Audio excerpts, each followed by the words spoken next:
Now we're going to talk about the proper way to hold the guitar. As you can see, the guitar has an arch right here. This fits pretty perfectly over your thigh. So for guys, you can hold it like this. This would be maybe more appropriate for a woman. But that'll fit and sit pretty comfortably right over your thigh.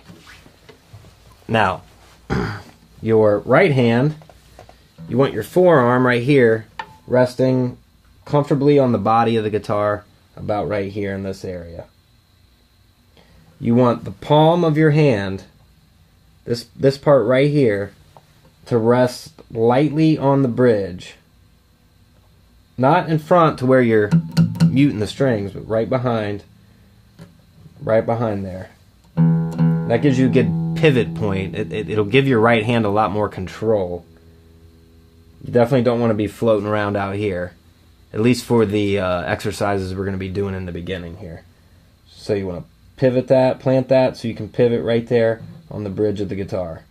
Now your left hand, you want your thumb on the back of the neck like that. Not the pad. You want the pad of your thumb, not the tip. You don't want to hold it like this. You want to hold it like that. Then you want to wrap your hands around so that when you're pressing down on the fret, that your fingers are arched. Like that. So you always want to be playing with the tips of your fingers, not the pads of your fingers. You always want to try to be on your tips. Your fingers are going to get really sore at first, but that will go away over time as you practice. So you want to wrap it around and arch your fingers like this. You always want to be able to have a gap between your palm here and the bottom of the neck. You don't want to be resting your palm up against the bottom of the neck. So you should always be able to really like fit a pencil between there or something. Okay, now we're going to go back to our right hand. So we got our palm lightly on the bridge for our pivot point. You're going to hold your pick with either your thumb and two fingers or your thumb and your first finger. Either way is acceptable. You do not want to hold the pick like this. It's kind of a bad habit to start. So that would be the proper way to hold it, or like that. So with our right hand resting on the bridge, I just want you to pick the 6th string, that's your E string, and just pick one time down. Now, we do something in guitar called alternating your picking, where you do downstrokes and upstrokes. So going down toward the floor would be a downstroke, picking up would be an upstroke. So I just want you to hit the 6th string, the E string, that's also referred to as the low E string. I want you to hit that 4 times, alternating your picking up and down. So 1, 2, 3, 4. Now I want you to go down to the 5th string, that's your A string. I want you to pick that 4 times, alternating your picking.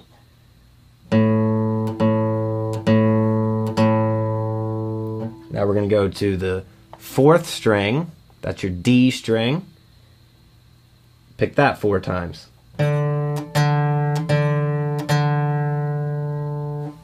Now to our 3rd string, which is G. Pick that 4 times. Remember to keep your palm rested on the bridge. Pick our 2nd string, that's B. Pick that 4 times. And finally, our 1st string, which is E, or often referred to as the high E string. Pick that 4 times. Just make sure that before you move on, you have that alternating picking method down.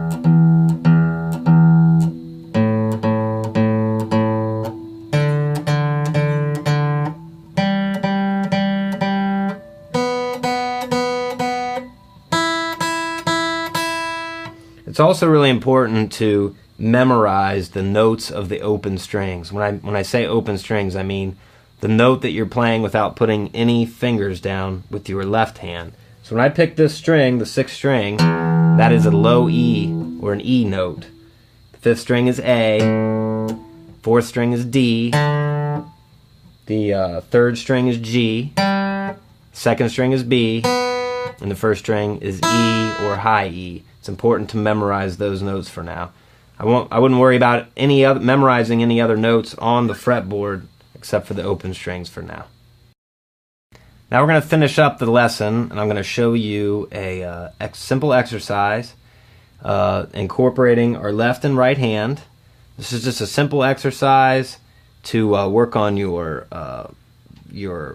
muscle memory, your finger dexterity, your coordination between your left and right hands. So with your left hand now, thumb on the back of the neck, arched fingers, playing with your fingertip. With your first finger, that would be your index finger, on the 5th fret.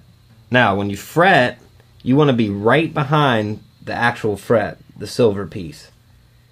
You want to be right behind it, as close to it as you possibly can without being on top of it. That'll give you the best tone, the best sound. If you're back here, a lot of times you get kind of a bad buzzing sound. So you want to be right up against that fret. That'll give you a nice clear tone. So now with your right hand technique, palm on the bridge, I want you to press down. You're going to have to press down pretty hard. I want you to pick that 4 times, alternating your picking. Now with your second finger, I want you to go 1 fret up on the 6th fret, leaving your first finger down. Pick that 4 times. Then with your third finger, your ring finger, go the next fret up. That's the 7th fret, still leaving all your fingers down. Pick that 4 times. And finally, your pinky, or your 4th finger, on the 8th fret. Remember the whole time to be alternating your picking up and down strokes. Now we're going to go to the A string and do the exact same thing. Starting with our first finger, 4 times. Second finger. Third finger. Fourth finger. Then we're going to go to the 4th string, the D string. Same thing.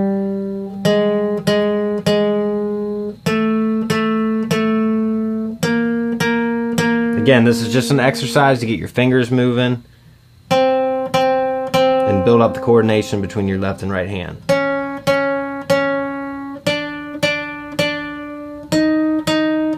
We're just going to work all the way down, all the strings.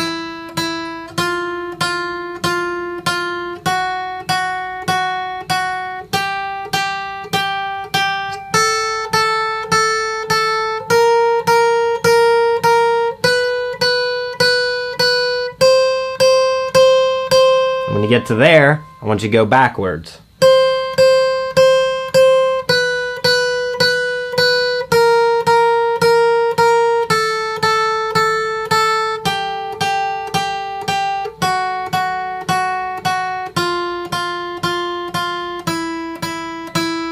All the way down till you get back to where you started. Now go as slow as you need to go. If it's...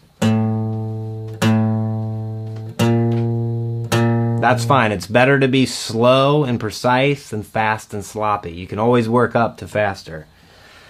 Now once you get it down where you're playing each note twice, then I want you to just play each note 1 time. You're still palm on the bridge. You're still alternating your picking. And what you're really working for toward is something that sounds like this.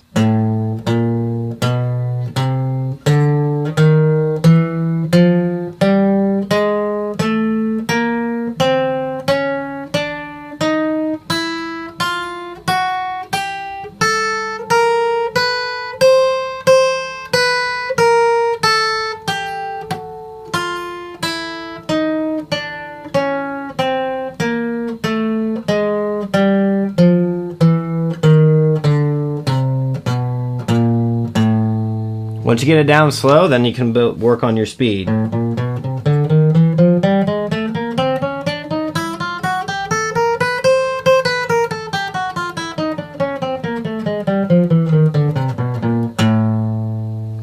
I want you to practice this all over the neck. So you can start on the 1st fret.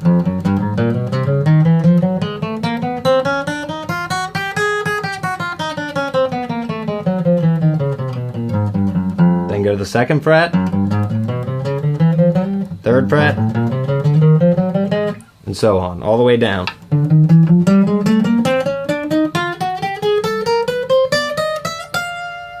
Now I want you to make sure that your notes are evenly spaced out. So you want to avoid being like you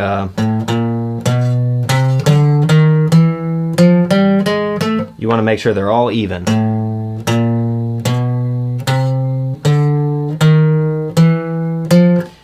What you especially want to work on is going from one string to the next. So when you go from the pinky to your first finger back down here to the A string.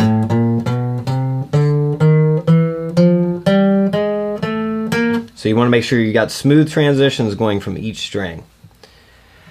So once you get that down, then you'll be ready for lesson 2. But I would strongly encourage you to not move on until you can play that pretty smoothly without thinking about it too much.